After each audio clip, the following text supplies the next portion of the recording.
This video is sponsored by Squarespace. Hey, what even is liquor? Well, I suppose by the broad definition, liquor is any alcoholic beverage. What even is an alcoholic beverage? Well, different governments have different definitions. Personally, I'd say it's anything drinkable that's at least 1 or 2% ethanol. Ethanol is the specific kind of alcohol that people drink for fun. It's 2 carbon atoms stuck to a bunch of hydrogen atoms, and then all of that is stuck to what they call a hydroxyl group, an oxygen atom stuck to a hydrogen atom. That's the alcohol that we drink. I'll try to refer to it from here on out by its more specific name, which is ethanol. If a drink is less than like 1% ethanol, it's virtually impossible to get intoxicated by drinking it, no matter how much of it you drink. We'll talk about why another day. But for example, like fruit juices on the grocery store shelf, most of those are like 0.5% ethanol, and nobody cares. Most of what I'd call alcoholic drinks are at least a few percentage points ethanol, like this lovely canned cocktail. It's 6.5% ethanol by volume. That's what ABV means. If I drank 1 or 2 of these on an empty stomach, I'd be a little intoxicated. In the case of traditionally made beer or wine, there's actually a ceiling on how much alcohol it can contain, ethanol. And it's not just like a legal ceiling. I mean, there is a legal ceiling, but it's a biological ceiling too. Wine, or beer in this case, is made by introducing yeast to a sweet, nutrient-rich liquid that they metabolize. They eat it, and the byproducts they basically poop out include ethanol. And the thing about ethanol is, it's poison. And I say that with love. I mean, I really enjoy drinking alcohol in moderate amounts, but it's poison in more ways than one. When you're making beer from grain, or here we have wine from grapes, the yeast can only raise the ethanol concentration in the brew so high before it becomes toxic to them. Ethanol in high concentrations messes up proteins and cell membranes. It depends on the kind of yeast you're using and some other variables, but usually when the ethanol content gets up into the teens, the yeast cannot take it anymore. So this is why beer and wine generally max out at an alcohol content somewhere in the teens. That's really only as far as the yeast can take it without hurting themselves. If you want a higher alcohol beverage, you have to take that beer or that wine or some related beverages, and you have to extract out the alcohol, basically refine the alcohol, pull it out. And once you do that, you have what we call liquor in the narrow definition of the word, which is a very high alcohol drink, something that's higher alcohol than yeast can naturally make by themselves. How exactly do you strip the alcohol out? You distill it. This is Cardinal Spirits, a relatively new, relatively small distillery in Bloomington, Indiana that I visited. That's Justin Huey, their head distiller. The big green barrels there are filled with grape juice, and we've been watching him ferment that juice into wine in these giant fermenters. It's probably not the best wine you'd ever taste, but it doesn't have to be. It's just the precursor. The real magic happens over here in the distillers. We run 2 stills here. The one you're looking at right now is our pot still. So we use this to run, we're washing it right now. We ran yesterday. So we use this to distill anything with grain in it. So we do some distillation with it with like dirty blackstrap rums. Now, rum is a liquor that is made not from beer or from wine, but from a wash, they call it, fermented from sugarcane.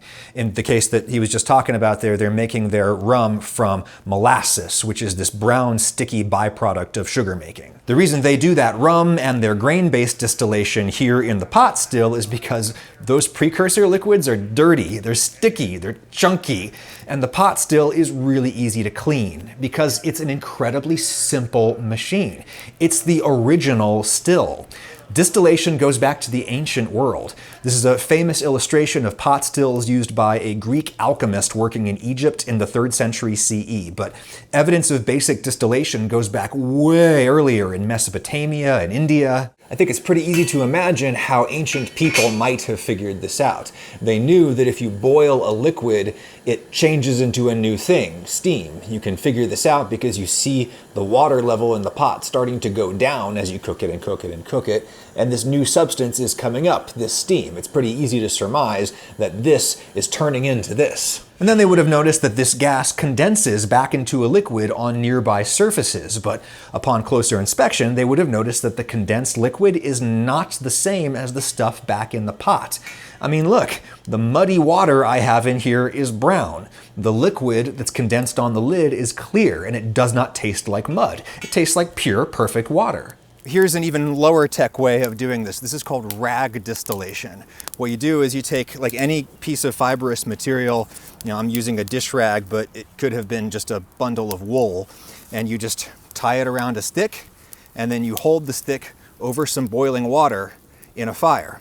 And then the liquid condenses onto the fibers, and then you can just squeeze the liquid out. We heated the substance we want, in this case water, to the temperature at which it evaporates, and we collected it, and all the stuff that we don't want is left behind, in this case mud, dirt, ash. And what we've made here is pure distilled water. Very drinkable water from mud. This is actually a pretty good survival tip, come to think of it. People all over the ancient world used clay and later metals to make what are called retorts, a fat jug to hold some liquid over a fire, opening up to a narrow neck through which the vapors will rise and cool and convert back down into a liquid that then drips out the other end into a little cup you'd call a receiver. Here is my elementary pot still that I assembled out of like $50 worth of cheap glass laboratory equipment. Unlike the real still back at Cardinal Spirits, mine is clear, and thus I can show you exactly what's happening in there. Now I should point out first that distilling ethanol is illegal in the United States without a permit, but those laws are meant to control the production of drinking alcohol for human consumption. What you're going to see me do is make literally drops of not actually very drinkable ethanol. And I'm doing this for purely educational purposes, and this is something that is done in the United States all the time in an educational context or in a scientific context by people who do not have distilling permits. So I don't think I'm setting a bad example for you. Plus, if you wanted to illegally make moonshine at home, this would be a terrible method. Don't do what I'm doing, you'll see why. Into a standard distillation flask goes only the finest dregs of last month's Box O wine from the Ragusa household. Underneath it, I'm lighting a lamp for heat, and an open flame is definitely not the safest way to distill a highly combustible substance like ethanol, but it is the cheapest way, and it's the original way, which is why I'm doing it, but you really shouldn't. The flame heats a mesh gauze that evenly distributes the heat across the bottom of my flask, which has a thermometer in its column. And then at 78 degrees Celsius, 173 Fahrenheit, something amazing starts to happen. The ethanol in the wine starts to boil, way below the temperature at which water boils. Water, of course, boils at 100 degrees C, 212 Fahrenheit. We're nowhere close to that. The water in the wine is just sitting there. The bubbling is mostly ethanol. Once boiling, the ethanol converts into a gas. That's what the bubbles are literally made out of. And then that gas travels up this column, and this column is really too short to do this at any kind of scale, but again, I'm just making a couple of drops. I then need to convert that gas back down into a liquid again to collect it. I need to cool it to condense it.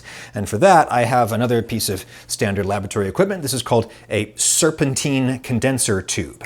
Serpentine condenser tube. It's actually a tube within a tube. There's this kind of squiggly inner tube that is inside, sealed inside a cylindrical outer tube. The squiggly tube on the inside is squiggly to maximize surface area. So there's just a lot of area through which my ethanol can transfer its heat out into the substance that I'm going to put into the outer tube, which is going to be my coolant, which is just water. And I don't have any kind of pump, so I'm setting up a simple siphon. Suck on the tube, the resulting pressure differential and gravity cause water to flow from my upper vessel through the tube and around that squiggly inner tube. Heat from the ethanol is transferred through the glass into the water and then out the other end. I just have to constantly recirculate the water every few minutes. Another reason why you would not want to make moonshine this way, even if doing so were illegal, which it's not. So anyway, the ethanol vaporizes out of the wine. It condenses back down into a liquid as it is cooled by the serpentine condensing tube, and then it drips out the other end into a receiver. it drips out the other end into a receiver. This little purely educational setup is so tiny and inefficient that the weight of what little liquor I had made was so small, it wasn't enough weight to push the air bubbles out of the way that were in here and backing up the line. So I figured it's time to suck out the poison. Ah! Ah! Oh! Oh man, there it goes. There it goes. Did it taste like alcohol? There's some on the counter. Oh, yeah. That's booze. It's funny, doing that, I could easily imagine how some ancient people might have figured this out. Maybe they were simmering like a wine-based stew at a low temperature over a low fire. It was a low enough temperature that the water was not boiling out, only the ethanol, and it condensed on some nearby surface, and this ancient person happened to run their finger across that surface and taste it, and they were like, whoa, that tastes like alcohol. They got that chemisthetic sense of heat that you get from alcohol, but much stronger than they had ever perceived it before. Now let me be clear with you about this clear liquid that I got. This is poison. And it's not just poison in the sense that alcohol is normally poison, in the sense that like a little too much of it might cause you to make some really questionable decisions, and a lot too much of it could like kill your liver and give you cancer and all that kind of stuff. No, this is poison in all of those ways and in some other ways, because there are things in something like wine that evaporate at those low temperatures that are not just ethanol. There's other things that are also volatile and boil off at those low temperatures, and they are in here right now. These things are traditionally referred to as congeners. And congeners would include non-poisonous things like tannins from the wine, esters, things that could make the finished spirit taste really, really good if you decide to leave them in. But we're also talking about fusel alcohols. Fusel is German for bad liquor, alcohols other than ethanol, most notably methanol. Methanol is just like ethanol, except it has one carbon atom instead of two.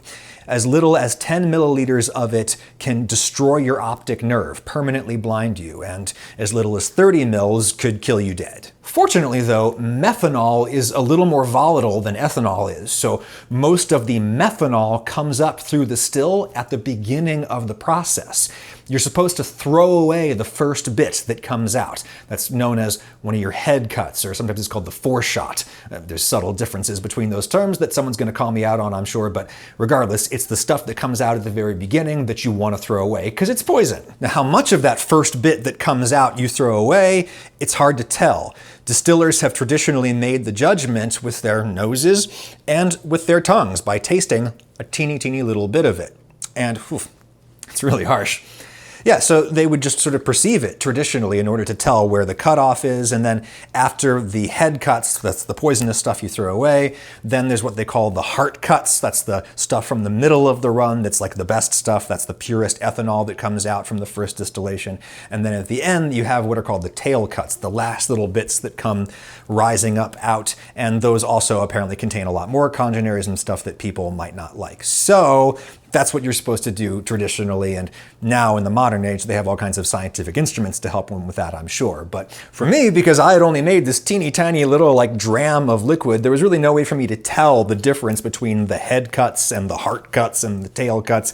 It's all just in there, and I could never separate them out from each other, so this I am not going to drink. This is not safe. In a traditional old-fashioned pot still, like this one they have at Cardinal Spirits, you might take your distillate and run it through again. Repeat the whole process. Send the vapors up through this column and down through this heat exchanger to cool it off, and you throw away the toxic head cut that comes out at first and maybe the tail that comes out at the end, and then maybe you repeat that process over again and again and again. Traditionally, this is called rectification, and if you do it enough times, you'll strip out every single thing that's in there except for the ethanol and a teeny little bit of water. You can get it up to 95% ethanol.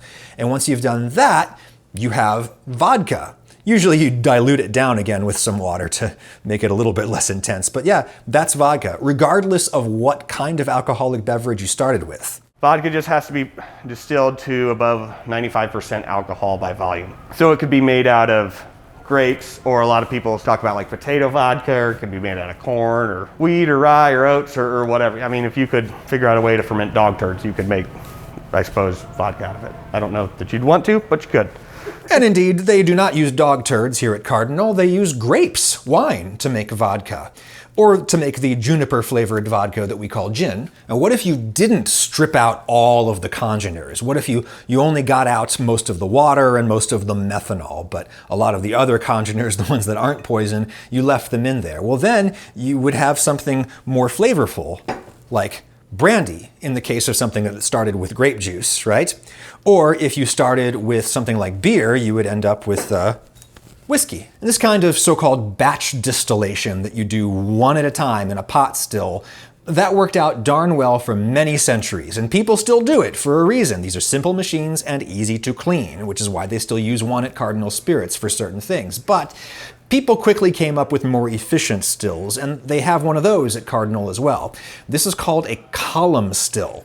It doesn't have any kind of bulbous pot because you don't need a pot to contain the batch of booze that you're distilling within a closed system. The column still is an open system where you are continuously pumping, say, wine into the middle of the first column, and you're just sending it through and you never stop. You're constantly making booze, not going one batch at a time.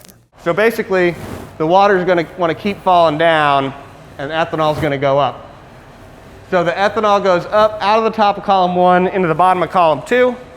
And again, it is heated up here and pushed through the system. It goes top of column 2 and bottom of column 3. And every time that happens, that's called a distillation. So if you see like vodka says like, oh, it's distilled 9 times or it's distilled 7 times, they're not running it through a still 7 times or 9 times. It's just being rectified or cleaned up, if you will. After that, it goes into column 4. Column 4 is called the barbet. That strips out our heads for us. So basically, we distill the heads out the top of that, and then out the bottom of column 4 comes our product, our good stuff, basically. Once you've done that, you might throw the good stuff into a wooden barrel to age. Originally, people would have done this just to store the liquor, but very quickly they found out that it changed a lot inside the wood over time. Got a lot nicer. This is a 53-gallon new white oak char 4 barrel, and it's aging our 4-grain bourbon right now. Char 4 refers to the extent to which they burned the inside of the barrel. Historically, people might have charred barrels just to clean them, sterilize them, get out any lingering flavors from whatever salted fish or whatever had been stored in there previously. But they quickly realized that smoky taste gets into the liquor, especially if you leave it in there for a really long time in a space that is not totally climate controlled, where the barrel can expand and contract with the weather. It gets, based on the temperature changes, sucked in and out of the wood. As it's sucked in and out of the wood, it's going to push some of those wood flavors into there. Now, if you're working with something like this, it's charred, you're going to get those flavors, which are like vanilla, sometimes like cherry. Brandy, a brandy barrel, you know, that's toasted wood. So you're going to kind of get some different flavor profiles there.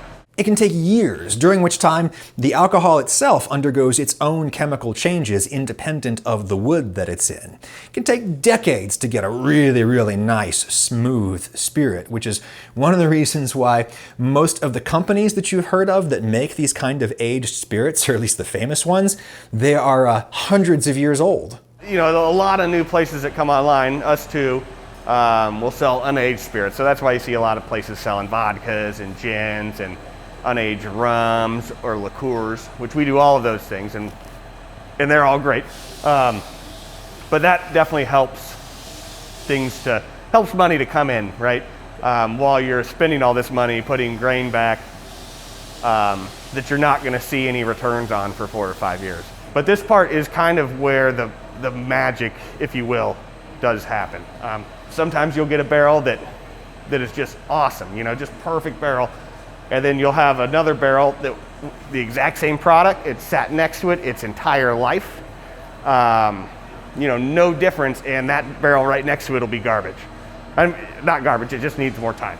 And a master distiller like Justin Huey at Cardinal might actually blend the liquor from different barrels to combine different qualities together and make something that's really, really special. It's all some pretty complex alchemy, but fundamentally it starts from a very, very simple place. Your basic 1,000 or 2,000 year old pot still. almost as elegantly simple and effective as Squarespace, the sponsor of this video. Hey, thanks to everybody who bought a custom Adam Ragusea chef knife from my Squarespace website a couple of weeks ago. We sold all the knives in 6 days. I got to edit my site accordingly, and you'll see how easy that is. We'll probably make more, maybe for Christmas. The knives have all shipped out to you, and I have all your money, thanks to Squarespace, which processed all your payments for me. It was a snap. Squarespace makes it ridiculously easy to sell anything on the internet, physical products or your time. You can drop in an appointment scheduler right into your Squarespace website. You can drop in an open table block for restaurant reservations. Anything you need to build and run your site is integrated here. Like Stripe, which actually ran your credit cards for me. That was integrated. TaxJar, which calculated all of your sales tax for me. That's integrated with Squarespace. And anytime I wasn't sure how to do something, there was a help article on Squarespace's site that answered my question immediately. Whether you need to sell something or just make a personal homepage on the internet, start building it for free right now at squarespace.com. When you're ready to publish, use my code Ragusea at checkout to save 10% on a website or a domain name registration. Thank you, Squarespace. Thanks also to Cardinal Spirits in Bloomington, Indiana. Go and check them out. And thank you, Ethanol. We've had some good times together on the occasion that I have imbibed you responsibly and in moderation, which is most of the time. Thus, I've been able to enjoy you with minimal risk to myself and others. And hey, thank you, science.